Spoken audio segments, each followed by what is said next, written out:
প্রিয় বন্ধুরা, আজকে আমরা একটা সাধারণ ভগ্নাংশকে আমরা আবৃত দশমিক ভগ্নাংশে প্রকাশ করব। ভগ্নাংশে প্রকাশ করার জন্যই প্রথমে আমরা 11 দিয়ে 7 কে আমরা ভাগ করতে চেষ্টা করব। ভাগ করলে দেখবো আমরা 7 কে 11 দিয়ে ভাগ করা যাচ্ছে না, সুতরাং আমরা একটা শূন্য দিয়ে একটা দশমিক দিয়ে দেবো। দশমিকের পরিবর্তে আমরা একটা শূন্য নিয়ে আসতে পারি। যদি আমরা একটা জিরো নিয়ে আসি তাহলে এখান থেকে দাঁড়াবে কত? 70। এই 70 কে যদি আমরা 11 দিয়ে ভাগ করি আমরা করতে পারবো কত? 6 66। আমরা 66 লিখলাম বা 66 লিখলাম। 66 লিখলে আমার থাকছে আর কত? 4। এখন যদি আমি এখান থেকে দশমিকের পরিবর্তে একটা শূন্য নিয়ে আসি, আমার কত হচ্ছে 40। যদি আমরা 11 দিয়ে ভাগ করি তাহলে যাবে আমার কত? 3 বার। 3 × 11 = 33। আমার থাকছে কত? আমার থাকছে আবারও 7। এই দশমিকের পরিবর্তে কিন্তু আবারও আমি শূন্য নিয়ে আসতে পারবো। যদি আমি শূন্য নিয়ে আসি তাহলে আবার কতবার যাচ্ছে? আবার যাচ্ছে 6 বার। তাহলে 6 × 11 কত? 66। আবার থাকছে 4। এখন যদি আমি এটাকে আবারও দশমিকের পরিবর্তে শূন্য নিয়ে আসি, কত আসবে? 40। 40 এর মধ্যে আবার যাবে কত? আমার 3 বার। 3 × 11 কত?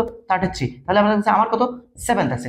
এখন যদি আমরা এটার মানটা লিখতে যাই, 0.636363 এভাবে কিন্তু আসতে থাকবে। আমরা 0.63 লিখে তারপরে যদি পুরোপুরি ব্যবহার করি তাহলে এটা আবৃত দশমিক ভগ্নাংশ হয়ে যাবে।